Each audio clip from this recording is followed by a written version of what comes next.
Hello, what's up guys? My name is Vinod Badhu Thapa and today in this video we will see inheritance and super keyword in TypeScript। जी हाँ guys, तो हम object oriented programming पढ़ रहे हैं TypeScript की मदद से। तो हमने कल के दिन समझा था classes, this keyword and then constructor. आज हम देखने जा रहे हैं इनहेरिटेंस एंड सुपर कीवर्ड। तो क्या होता है इसका मतलब देखिए, उससे पहले बाकी की प्रीवियस वीडियो को चेकआउट नहीं किया तो जरूर चेकआउट कर लीजिएगा मेरे ऑफिशियल वेबसाइट पे गाइस। कोर्सेज के अंडर आपका टाइपस्क्रिप्ट का पूरा सीरीज मैंने यहाँ पे रखा हुआ है, तो आप उसको भी जरूर चेकआउट कीजिएगा। डिस्क्रिप्शन एंड सोर्स कोड का फाइल आपको यहाँ पे मिल जाएगा। बहुत ही ज़्यादा औसम है ये, ठीक है। सो मैं चलता हूँ मेरे VS कोड एडिटर पे। ऑलरेडी मैंने लिखा है like inheritance allows a class to reuse the functionality of an existing class without rewriting it। मैं अभी बताता हूँ यार, एक और एग्जांपल है, ये बहुत ज़्यादा सिंपल है। ये एक मैकेनिज्म है, ठीक है, in which one class acquires the property of the another class. Simple है एकदम। बेसिक भाषा में क्या होता है इनहेरिट करना, कैसे मैं आपको बताता हूँ। सो गाइस, इसको मैं एक सिंपल एग्जांपल के साथ बताता हूँ। मेरे जो दादाजी थे, उनकी जो भी जायदाद प्रॉपर्टी ऑब्वियसली उन्होंने अपने बेटे को दी, विच इज़ माई फादर, मेरे पापा को दी। अब मेरे पापा की जो भी प्रॉपर्टी होगी वो ऑब्वियसली मेरे नाम हो जाएगी। तो मैं इनहेरिट कर रहा हूँ उनकी प्रॉपर्टी को, उनकी जायदाद को। तो सिंपल हमारे क्लासेस में भी वही है, ऑब्जेक्ट ओरिएंटेड प्रोग्रामिंग में पेरेंट क्लास का जो भी डेटा है, प्रॉपर्टीज है, जो चाइल्ड क्लास है, उसको बहुत इजीली एक्सेस कर सकता है with the help of inheritance. कैसे मैं आपको बताता हूँ। देखिए, सबसे पहले तो कल के दिन हमने क्लास देखी, या क्लासेस देखी थी, जहाँ पे ये वाला जो पार्ट है इसको मैं कॉपी कर रहा हूँ, ठीक है, क्योंकि इसी को ही मैं आपको कंटिन्यू करके दिखाने वाला हूँ। सो मैं यहाँ पे चलता हूँ एंड देन मैंने कर दी पेस्ट, ठीक है। क्लासेस को मैं हटा देता हूँ, चलो ठीक है। तो इसमें सबसे पहले अभी हमारे केस में क्या हो रहा था कि एक बंदा था जो नेशनल ज्योग्राफी के लिए काम कर रहा था, उसको डेटा चाहिए था। तो हमने देखा कि with the help of constructor, this keyword and ये वाला जो अप्रोच है, कितनी ईजिली हमने एक रीयूजेबल क्लास बना ली है। अब पर्सन 1, पर्सन 2, पर्सन 3 का खाली डेटा हमें पास करना है, डेटा मुझे मिल रहा था। इसको मैं और एक और लेवल ऊपर लेके जा सकता था with the help of methods, जो कि आप काइंड ऑफ फंक्शन भी कह सकते हो, ठीक है। क्लासेस में बेसिकली फंक्शन को आप मेथड्स बोलेंगे। एंड इसके बाद मैं आपको इनहेरिटेंस बताता हूँ। लेट्स से कि मुझे ना अब ये तो ठीक है, लेकिन यहाँ पे ना मैं पर्सन 3 डॉट, मैं चाहता हूँ कि वो ग्रीट करे, इंट्रोड्यूस करे अपने आप को। सो इंट्रोड्यूस करके एक मेथड मुझे कॉल करना है, इंट्रोड्यूस, चलो ठीक है। एंड ऑब्वियसली ये जो मेथड है अभी तक है नहीं, सो मैं क्रिएट कर लेता हूँ। आपको सिंपल वो मेथड का नाम लिखना है, आपको इस तरीके से, एंड यार दिस इज इट, एंड आपको एक कर्ली ब्रेसेस देना है। सो ये तरीका है क्लासेस के अंदर आपका जो मेथड, ब्रॉड टर्म में एक फंक्शन आप कह लो, उसको डिफाइन करने का। यहाँ पे बस आप क्या करो गाइस, रिटर्न कर दो।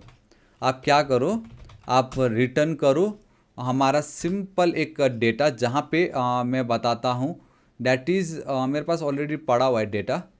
एंड इसको मैं कॉपी कर लेता हूँ एंड यहाँ पे मैं पेस्ट कर देता हूँ। सो गाइस, आप देख सकते हो मैंने क्या लिखा है, high I am this dot name, जो भी उसका नाम होगा, ये वाला दिस डॉट नेम सब आपको पता चल गया। जब भी बात आती है दिस डॉट, तो वो आपका जो मेन क्लास है उसकी जो प्रॉपर्टीज है उसको वो रिप्रेजेंट कर रहा है, ठीक है। And I guess over here, या आई गेस या दिस इज इट, ठीक है, इस तरीके से।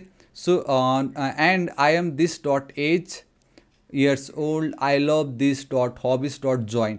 तो यहाँ पे हो ये रहा है कि गाइस वो हमारा एरे है ना, तो हम एरे में तो दिखाएंगे नहीं, हम साइड बाय साइड करके दिखा देंगे। एंड एक चीज़ गाइस, ये क्या रिटर्न कर रहा है, एक स्ट्रिंग रिटर्न कर रहा है, तो आप स्ट्रिंग लिख दो यार।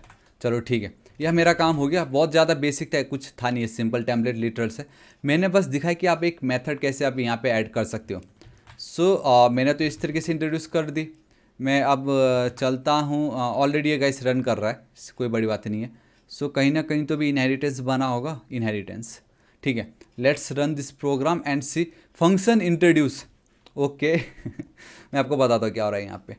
लाइक फंक्शन को कॉल तो करो, समझ रहे हो, फंक्शन को कॉल तो किया ही नहीं था हमने। सो अब मैंने यहाँ पे फंक्शन को कर दी है, आई गेस इतना ठीक है कॉल।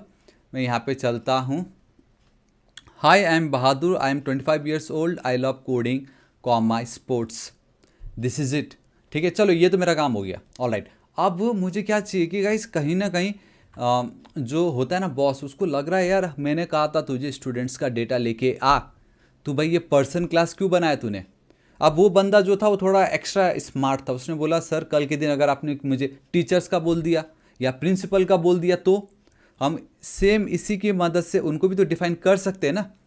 तो उसने वो सोच के पर्सन बनाया, उसने बोला चल भाई एक काम कर, इसको एज इट इज़ रहने दे क्योंकि ये बहुत इंपॉर्टेंट है। So this one is acting like a parent, जिसमें है ना, जिसके पास सब कुछ है, हमें बस उसको इनहेरिट करना है। तो उसने बोला एक काम कर, तू स्टूडेंट का भी एक और क्लास बना ले।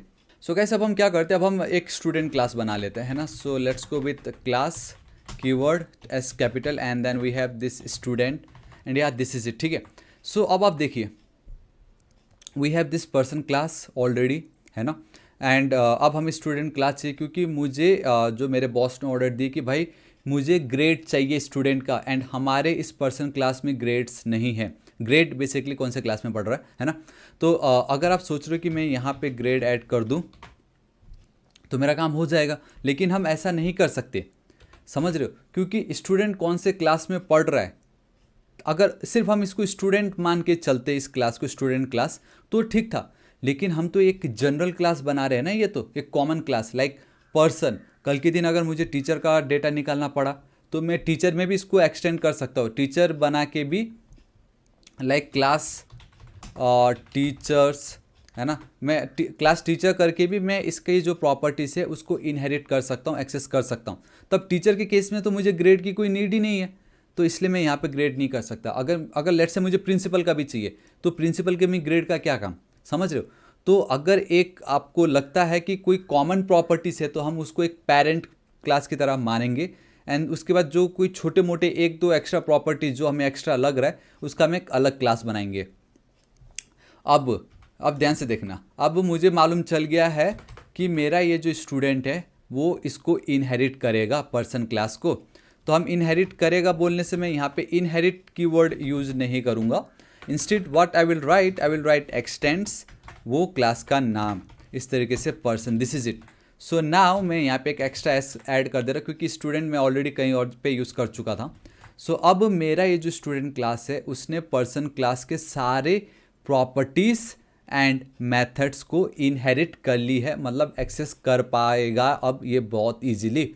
एंड एक चीज़ आप देखना, ये जो लास्ट वाला है इसको मैं कर देता हूँ स्टूडेंट्स, इस वाले को मैं कर देता हूँ स्टूडेंट्स 1, ठीक है। इसको मैं स्मॉल में रखता हूँ एस को, ठीक है। सो मैं स्टूडेंट्स 1 कॉपी कर रहा हूँ एंड यहाँ पे पेस्ट कर दे रहा हूँ। तो आप एक चीज़ नोटिस करना कि ये जो लास्ट वाला है इसमें मैंने किसका इंस्टेंस क्रिएट की, स्टूडेंट्स का। मैंने उसमें ये सारे डेटा भी पास कर दिए, लेकिन मेरे स्टूडेंट्स के अंदर तो मैंने कुछ भी लिखा ही नहीं है। तो मैं ये सारे जो प्रॉपर्टीज़ की जो वैल्यूज़ है वो मैं कैसे पास कर पा रहा हूँ, क्योंकि मेरे स्टूडेंट्स ने पर्सन क्लास को एक्सटेंड कर ली है एंड अब मैं इन सारे प्रॉपर्टीज़ को एक्सेस कर सकता हूँ। सो दिस इज़ व्हाट यहाँ पे बहुत क्लियर लिखा। एक क्लास देखो, inheritance allows a class to reuse the functionality of a existing class without rewriting it, मतलब बिना कुछ आप लिखे ही सिंपली पावर ऑफ इनहेरिटेंस आप जो पेरेंट क्लास है उसके प्रॉपर्टीज़ या फंक्शनैलिटीज़ का यूज़ कर सकते हो, जो कि मैं कर रहा हूँ, ठीक है। कंट्रोल एस सेव, यहाँ पे मैं चलता हूँ, इसको मैं रन करता हूँ तो मुझे मेरा डेटा आ गया। लेकिन अब हमें तो मालूम है हमने क्लास स्टूडेंट्स बनाई क्योंकि मुझे एक और डेटा चाहिए, एक और प्रॉपर्टी मुझे ऐड करना था, and that is your grade which is of type number, ठीक है। अब ऑब्वियस है कि मैं डायरेक्टली ग्रेड इस तरीके से लिखता हूँ तो मैं ना जब इंस्टेंस क्रिएट कर रहा हूँ तब मैं यहाँ पे ग्रेड पास नहीं कर पाऊँगा। सो जस्ट वो ग्रेड यहाँ पे पास कर सकूँ उसके लिए we need a constructor, and या कंस्ट्रक्टर का सिंटेक्स ये है। फिर अब यहाँ पे ऑब्वियसली हमें मालूम है, मैं लिख दूंगा मेरा ये सेम ग्रेड जो हमने कल के दिन की थी, यहाँ पे भी मेरा जो है अब टाइप नंबर, मैं वहाँ पे उसको एक्सेस कर सकूँ। So this dot grade equal to हमारा ये ग्रेड, दिस इज इट। देखो इतना लिखने के बाद भी मेरा ये काम नहीं करेगा, क्योंकि जब भी आप क्लास एक चाइल्ड क्लास बना रहे हो जो कि ऑलरेडी किसी को एक्सटेंड कर रहा है, इनहेरिट कर रहा है, एंड जब आप उसके अंदर एक कंस्ट्रक्टर क्रिएट करते हो, so there is a rule and that is उसके जो पेरेंट उसका जो पेरेंट क्लास है उसकी जो प्रॉपर्टीज़ है, काइंड ऑफ ये सारी फंक्शनैलिटी आपको कॉपी करनी पड़ेगी एंड अपने चाइल्ड में भी आपको वो पास करना पड़ेगा। एंड डोंट वरी, आगे हम समझेंगे कि इसको हम कैसे मिनिमाइज़ कर सकते हैं, क्योंकि कल के दिन लेट से यहाँ पे कम से कम 10 प्रॉपर्टीज़ है। मैंने चलो यहाँ जैसे तैसे 10 तो लिख दी, लेकिन चाइल्ड में जब आऊँगा मुझे वापस से वो 10 लिखना पड़ेगा, वो भी तो सही नहीं है ना। लेकिन फिलहाल अभी ज़्यादा नहीं है, उतना आप डीप मत जाओ, इस तरीके से आपको करना पड़ेगा। एंड सिर्फ इतना लिखने से भी नहीं चलेगा, अब आपको क्या करना पड़ेगा, दिस डॉट ऑब्वियसली आपका नाम इक्वल टू नेम। लेकिन सोचने वाली बात ये है कि ये जो दिस डॉट नेम होता है, इसका मतलब ये कि इसका जो पेरेंट है काइंड ऑफ, अब ये जो दिस है उसका पेरेंट तो स्टूडेंट ही हुआ ना, यहाँ पे तो कोई ऐसा दिस डॉट नेम करके प्रॉपर्टी तो है ही नहीं।